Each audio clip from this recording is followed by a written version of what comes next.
Good. Well, hello to Alyssa. Nice to meet you. Where do you come to us from today?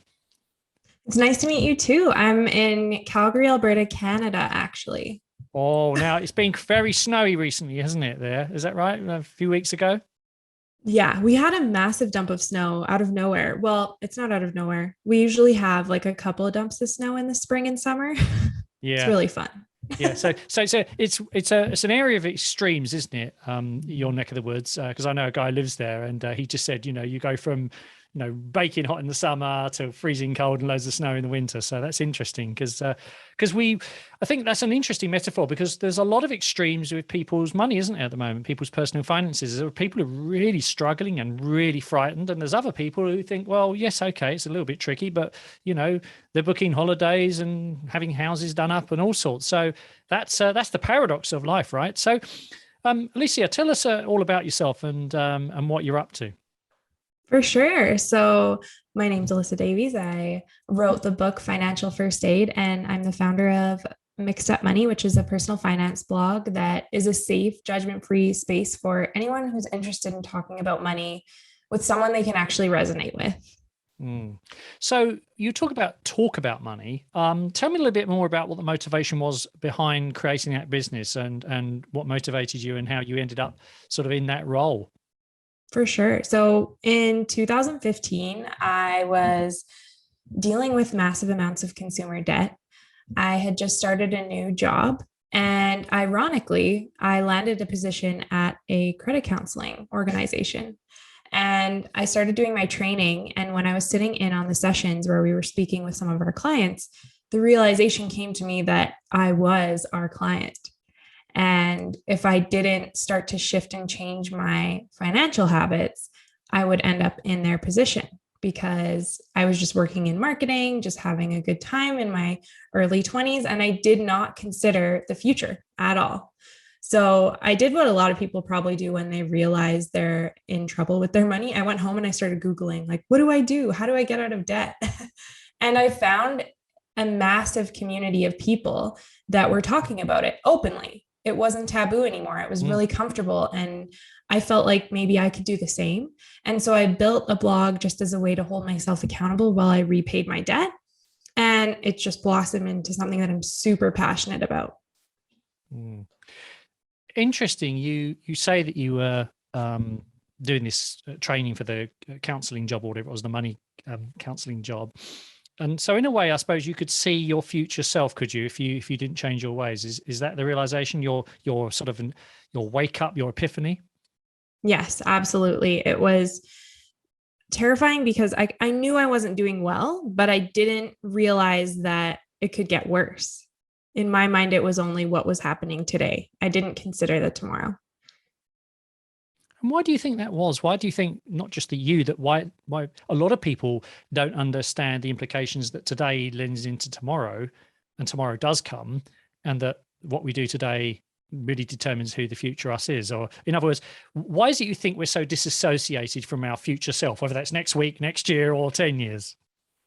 That's exactly what it is. It's the avoidance or the rejection of your finances at all. It's like you're afraid to look at your bank account. You don't want to accept that you actually have to manage those numbers. It's not just well, I got paid, so now I can spend all of that money.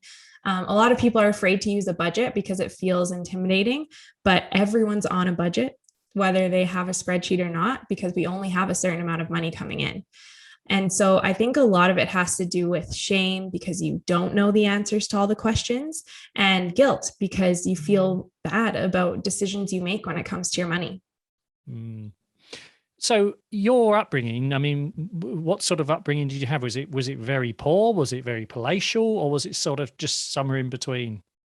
The ironic thing too is that I grew up upper middle class.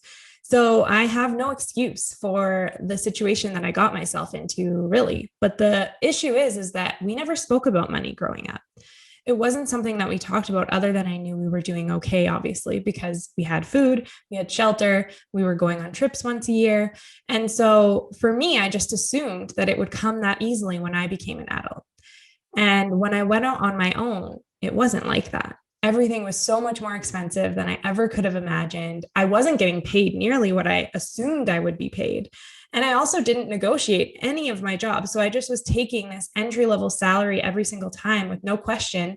And then I ended up living paycheck to paycheck and barely scraping by. And it came down to that embarrassment of, well, my family was doing so good and I'm not. So I can't even go to them to tell them what position I'm in because I don't want them to think I don't know what I'm doing. It's a guilt thing.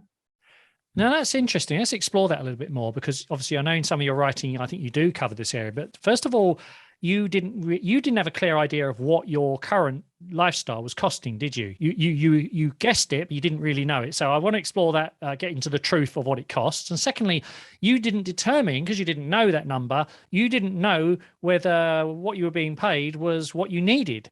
In other words, it was what they had deemed to give you as opposed to what you needed. And it's what I call, can you afford your job? So again, you can't afford a job if it doesn't pay you what your lifestyle needs. So let's explore that a little bit more. How did you grow up, as it were, or mature up, or woman up, as it were, on that whole money coming in versus your money going out? Well, the first thing that happened that made me realize I had to start actually looking hard and fast at the numbers was that I actually ended up being engaged. And I was like, I have to pay for a wedding. Oh, So you mean it's getting not married? just about, Oh, yeah. I see. Right. Okay. Yeah. So it wasn't just about paying off my debt anymore. It was also about that I had something that I actually needed to save for. And so that was a big eye opener for me because I knew it wasn't going to be just a small expense, but I also didn't want to spend a lot of money. So it was my first kind of challenge to figure out exactly how much was coming in, how much was going out, and what I needed to do to save an appropriate amount of money before that big day came. So it was a lot of pen to paper tracking my spending, which is something that I still think is really beneficial because we're so glued to our phones. So we're just used to seeing the numbers pop up and we don't really take accountability for the way that we spend our money. So when I started writing things down at the end of every week, I suddenly was realizing how much I was actually spending. It felt more permanent than just tapping my credit card or just putting the numbers in my spreadsheet. It was much more real. So you had a trigger, you had what we call a trigger event, or a life event that necessitated you having to really take control of this. I'm interested to know your future spouse.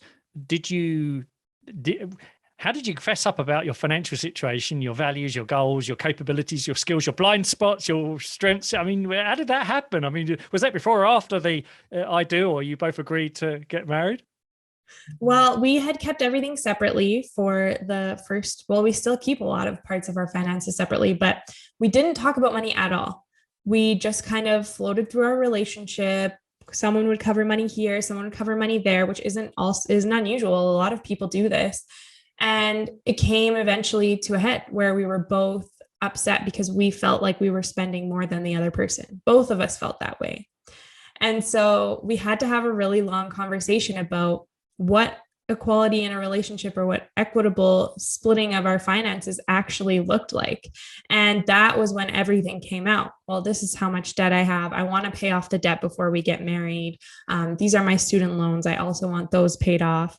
And it opened this door to a conversation that we now love having and enjoy having, which is a monthly money meeting where we just sit down and like talk about, are we on track with our goals? Like a money date, a money date, not a meeting, a money date, right? Yeah. Exactly. And then at the end of every year, we think really big picture, like what do we want to do 5 to 10 years from now? Because so many of us are focused on the now, but with money, sometimes it's really important to look at the big picture too. And did you notice a difference in those initial conversations? Did you realize that you had slightly different, what I call money personalities?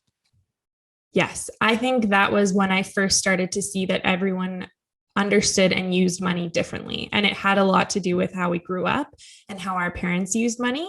So it was a lot of diving into our history and our relationship with money. And what is the main difference between you and your, well, I suppose now spouse, right? I'm assuming you've got married, yeah? Yes. At the beginning of our relationship, I was the spender and he was more reserved with his money. And now I am so much the opposite. I save all of my money. I have a really hard time spending my money because of the time that I was living paycheck to paycheck, and he loves to spend. So we've kind of shifted. And that's the other thing too, is you will evolve. Your relationship with money will change so much over your lifetime. So that's why you have to have those open-ended conversations with your partner. So I'm not sure what the situation is there in Canada, but certainly in the UK here, and I know some chums in America, price of gas and energy and everything. So cost of living is obviously is increasing. What would you say to someone who's feeling not up? I don't mean absolutely up against it, last chance saloon, but for those people who are listening who feel like they're not getting ahead, but they're not low earners, but they're not high earners, but they just don't seem to feel like they can get ahead. What's your coping mechanism for that? What's your best suggestion for those kind of people to how can they make some progress? Well, inflation is scary. We've seen decade high levels of inflation here in Canada. So we're in the same boat. And I am getting this question from a lot of people. And it is intimidating to think about what's going to happen because you suddenly realize, well, the prices aren't going to go back down once they go up. So I like to have people do another hard look at their budget, which isn't fun and no one wants to do it. But the only thing you can control is what's within your control and what you can actually change. So I don't necessarily think that you should go look at your budget and start slashing out everything that makes you happy, because that's typically what people will tell you to do. Like, well, stop spending money on that dinner that you go to every Friday night. But that might be the only thing that's keeping you going right now because life is hard. So I always like to look at my fixed expenses first. I look at my rent, I look at my utilities, I look at my phone bills, I look at any debt that I have to repay, and I see if there's any wiggle room there. So if I need to move to a more affordable location, if I'm a renter and that's an option, I'd consider that first before I would cut out the stuff that I love, because you're more likely to see a bigger difference in price decrease than you would if you cut out your coffee habit. And then I also love to just call and negotiate with whoever I can negotiate with. If that's my phone bill company or my television provider or whatever bills you have, it's worth asking for $5 to $10 discount if you can, or just ask, what can you do for me? Period. Can you do anything for me? Because if you can end up saving $5 to $10 a month, that's $5 to $10 more you can put towards your debt or to put towards your savings. I like that. You said, what can you do for me? Now that is much better than can you, because what can you do for me is implying that they are going to do something. It's just a question of how much, right? I love the assumptive close. So that's a great one. I'm going to take that one away. What can you do for me? My name's Alicia. What can you do for me? It was Jason, but now it's Alicia. So let's just think. I'm interested to know, because I know you did that debt counselling work for a while. I'm just interested to hear of any what I call not rags to riches, but people who overcame obstacle stories. I love to hear, because I want people to have faith in the future, that there is a possibility that they can improve, that they can get out of this, and that it will get through it, because we've been through tough times before, right? I grew up in the 70s. That was a horrible time.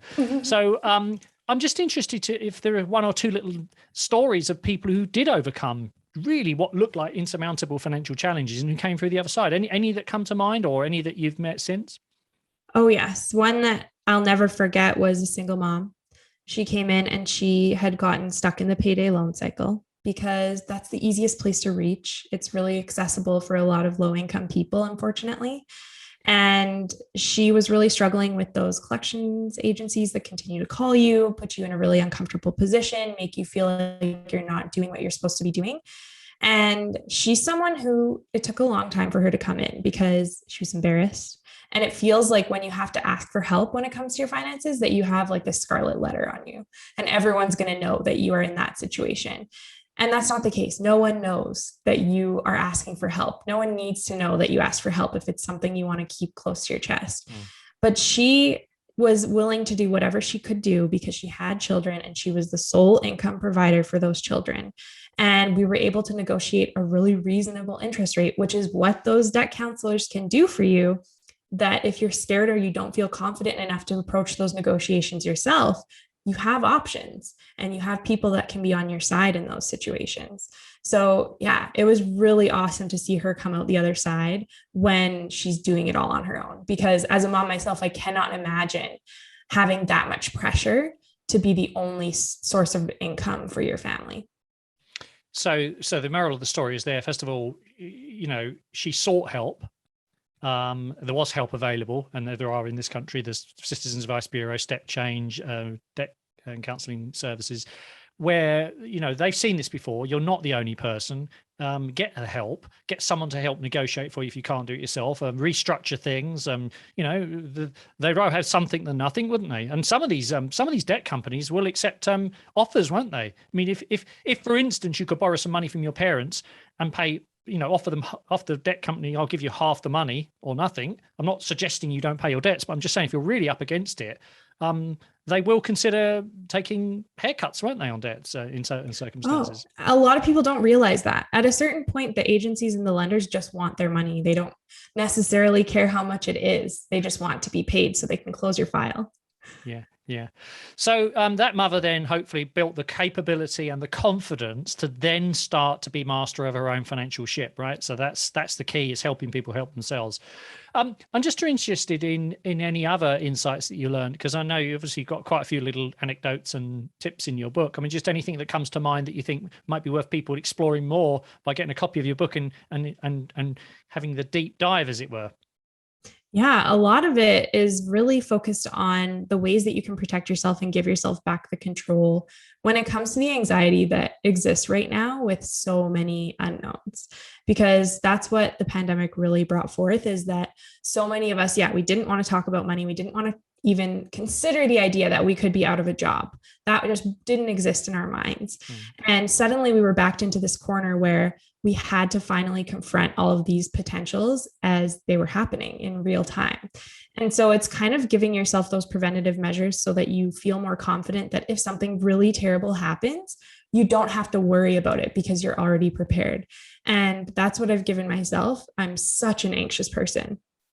But because I have all of my bases covered financially, I know that if I lost my job tomorrow, I'd be okay. And if a car or a tree fell on my car tonight, I'd be okay. I have everything I need. And it's not the end of the world when those things happen, where for some people, that is the end of the world. And it will derail any progress you've made on financial goals.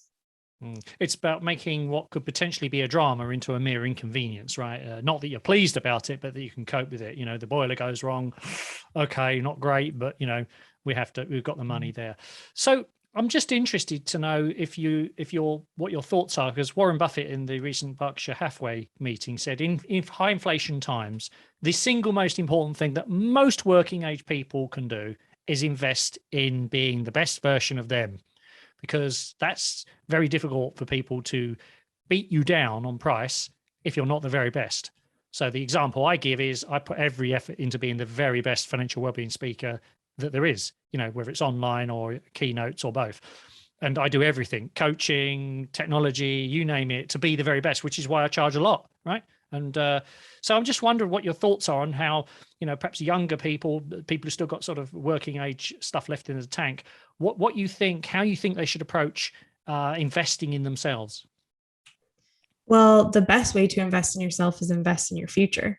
And that's something I wish I knew when I was 18. And that's what I tell any 18-year-old I speak to, is that starting now immediately is going to make a drastic difference when you are in your 30s and 40s. Because one thing I'm doing right now is I'm trying to invest enough so that by 35, so I'm giving myself 4 more years, I don't have to continue to invest for retirement. I can start investing in other things to make myself that better version of who I want to be, which is a mom who can spend more time with my kids, a mom who can take my kids on trips and adventures and not have to worry about my retirement anymore, because that is one of the best things I can do for my kids, is set myself up for the future for them so that they don't have to worry about me. And I think as parents, a lot of us forget that because we're so focused on doing what we need to do for our kids right now. But what it really comes down to is covering your bases first. And so, investing in the stock market, investing in risks that might seem scary, that could be potentially what give you everything you've ever wanted when it comes to your career. That's where you need to look first when you're young and when you have the time, because that's the most valuable resource. And what do you say to young people who feel very, very that owning a home of their own is perhaps out of reach or really difficult because if they're paying high rent? And I'm not saying this is all young people. I'm just saying some people who contact me, they feel that because they're paying so much on rent, they can't really save any money for a house. What's your thoughts to them? And I know you haven't got a magic wand, but I'm just interested to know what your thoughts would be. Bear in mind, you're nearer to their age than I am. Well, I think the reality is that It doesn't have to happen overnight. So many people feel like that's one milestone they have to hit by a certain age or by a certain point in life. And given how quickly house prices are rising, it's not really an option for everyone. And so I think it's okay to wait and save as much as you can so that you can have the property you actually want instead of just trying to break into the market and taking what you can get, because those are two very different things. And when it comes to the place you want to live, it's important that you love it and that it's everything you want. And so if it means waiting another 5 to 10 years and continuing to rent and continuing to stock away some money, that's okay.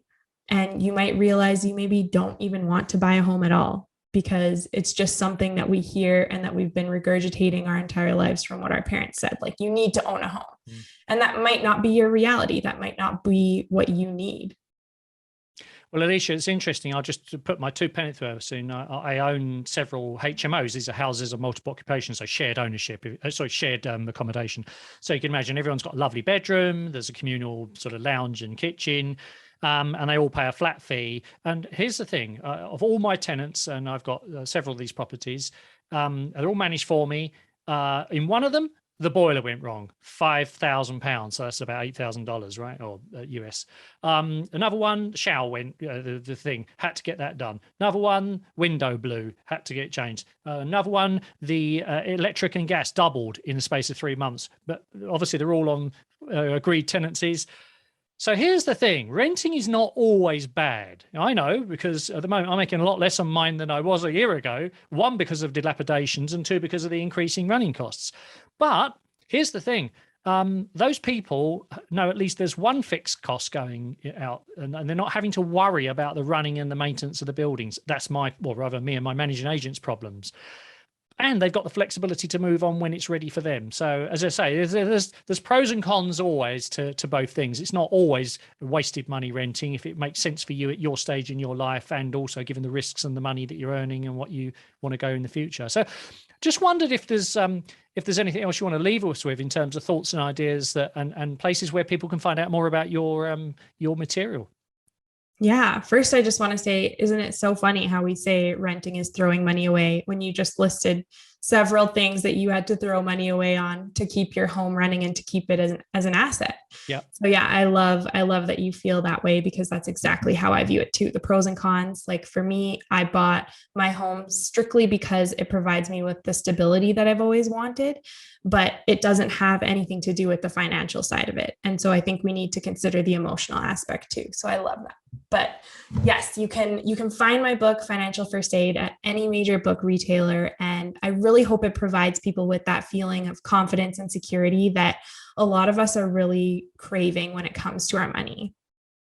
And what I like about Alicia's approach, and certainly why I think perhaps everyone listening should get a copy of her book, is because you're 31, Alicia, right? And you're a mum. You had those problems when you were younger. You're not the finished article. You're at the many people at that age, I think, and you don't know all the answers, but what you do is offer hope. I think you offer people hope. You offer people optimism and practical sort of thinking strategies that can help them sort of really make progress, which is really what all we're looking for. As Jordan Peterson says, doesn't he? He says, it's best to compare yourself with who you were yesterday than someone else is today. And I love that. So thank you for that. Look, Alyssa Davies, thank you for that. We'll make sure the details are in the show notes. Been great talking to you. And look, I can't wait to read your second book. So don't be a stranger for a long time. That's I'd like to see you'll become the Stephen King of personal finance, a book a year. Awesome. Thank you so much. I appreciate it.